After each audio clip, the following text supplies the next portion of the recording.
Hey YouTube, Nathan here from the ebook reader blog. For this video, we're going to compare the Kindle Paperwhite with the new Kobo Clara BW.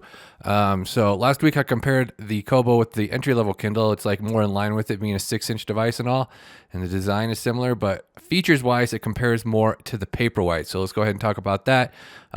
If you have the ad-free Kindle, it'll show the book cover as well. For some reason, I have this issue sometimes where it doesn't show up right away, but it did show up later. Anyway, so the Kindle has the flush front screen.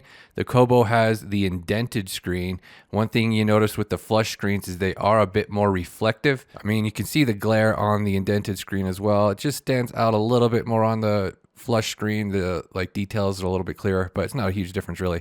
The back of the device, like the Kindle, has that rubbery coating.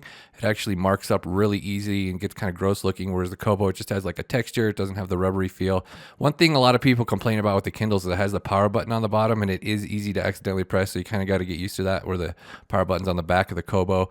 Screen wise, the Kindle Paperwhite has a 6.8-inch ink screen. The Clara BW has the 6-inch ink screen. It has a newer generation ink screen, but really can't see much of a difference between them. Does look a little bit yellower right here, but I have the front light set to yellow a little bit here on the warm setting. That's kind of where I usually use it, but never at 100% brightness, except for doing these videos. I really never go above like 50% brightness when I'm actually using the devices. But either way, they both have the front light with adjustable color temperature, so not a whole lot of difference as far as that goes. I mean, front lights can vary from one to the next. I do find the front light is more even on the Paperwhite with that flush screen. Kind of, it just sort of illuminates the screen more evenly. You get a little bit of shadow cones at the bottom of the Kobo where the LEDs are located. One thing I like about the Kobo though is you can adjust the front light by swiping up and down the left side of the screen instead of having to go into the menu. But with the front lights off, they both look pretty similar. Like I said, the Kobo has the newer Carta 1300 screen, but can't really say one looks better than the other. The text is a little bit bolder on the Paperwhite right now, but you can go into the settings on the Kobo and adjust the font weight. So they have a lot of settings on the Kobo as far as line spacing and font settings go. You have more options than the Kindle.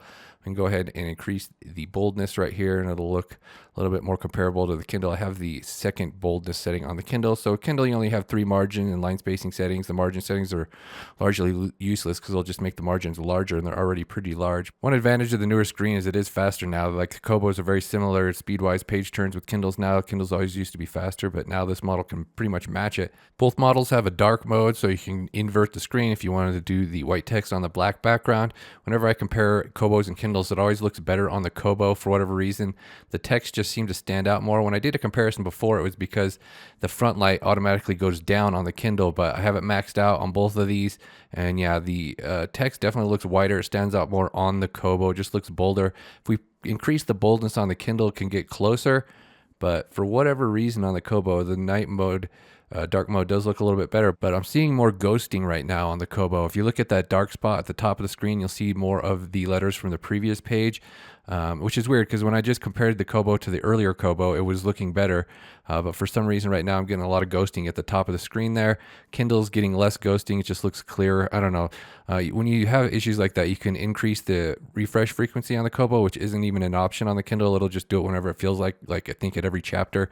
But if that is an issue, you can kind of help it a little bit by increasing the page refresh frequency, but I'm still seeing more ghosting at the top of the screen than on the Kindle, which is kind of weird. Another area where these two devices are different in regards to dark mode is so Kobos only invert the ebook, whereas Kindles will invert everything. So like if you open up the dictionary, it'll be inverted as well. If you go back to your library view and your home screen, it actually reverts back to light mode on the Kobo, whereas the Kindle, everything is inverted. So you have the full night mode experience as far as that goes instead of just with ebooks. So a little bit of a difference there.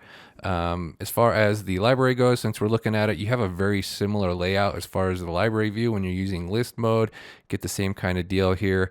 And then the home screen on the Kindle, it's a lot busier. Like the top, you have a few recently opened books and stuff like that. And then everything else is recommendations below that, just like an endless list of recommendations. It's really busy.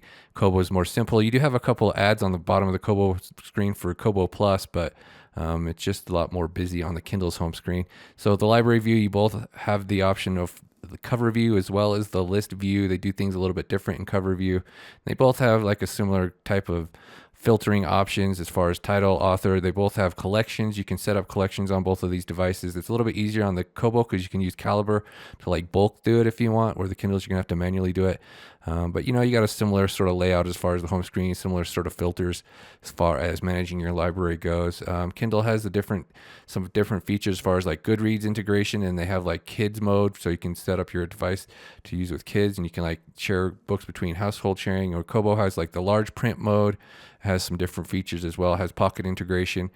Kobo also has some additional settings here in the reading settings menu, like you can configure the header and footer to how you like it. You can turn them off to maximize the screen space. You also have different settings for like the tap zones when using the touch screen. So you have some more stuff as far as that goes. Kobos also have some more pre-installed fonts. So like all these are pre-installed. The Kindle, the ones all except Merriweather, that's the one I like the best. That's one of my side-loaded fonts that I use on both of these, whereas the Kobo, I have those bottom two are side-loaded and the rest are pre-installed. So you do have a little bit more pre-installed font choices on the Kobo. You got more margins and line spacing settings. Like I was saying, they're really limited on the Kindle as far as that goes, but you do have the orientation option on the Kindle. So you can switch over to landscape mode, which is kind of nice if you wanted to read this way. For whatever reason, the Clara models don't have this option. Some of the larger models like the Libra does, but the Clara doesn't have landscape mode for ebooks. It does. You can switch it over for like comics and stuff if you wanted to read in landscape mode, but not with ebooks. Kindles also have like the option to show a clock while reading.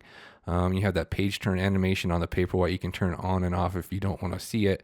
You got some different stuff in here like word-wise and popular highlights. So you got a few different options on the Kindle that aren't available on the Kobo software-wise, but I'm really impressed with like the speed. It's like how similar it is on both of these devices now. Kobos always used to be just a touch slower than Kindles, but with this newer screen on the Clara BW, they are very similar. And that kind of goes for navigating the interface as well. So you got the little dial down here. You can jump chapters. Kindles, you do have the multi-page view, where the Kobos will show one-page view. You can jump around to the different parts of the book that way, or you can use the table of contents. They both have that as well. And there are a lot of overlapping features as far as, you know, adding bookmarks, adding highlights, a lot of similar stuff on here. You can run searches. You can also adjust the font size just by using the pinch gesture on both of these. The Kobo does have more font sizes available. You can kind of fine tune it just a little bit more than you can on the Kindle. But, you know, a lot of overlapping features software-wise on these two devices. Just kind of comes down to which ecosystem you like better, which kind of hardware you like better.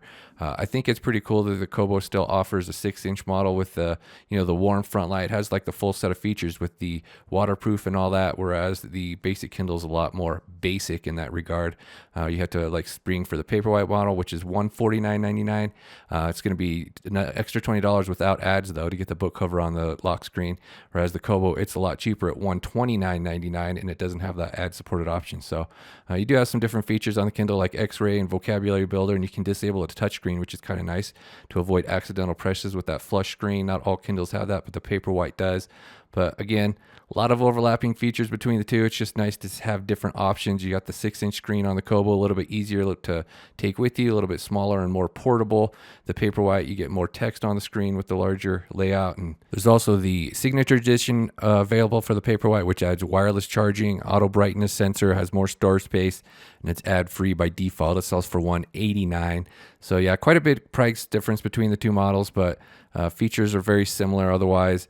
The Kobo, it's got that indented screen. It's got like the texture on the casing.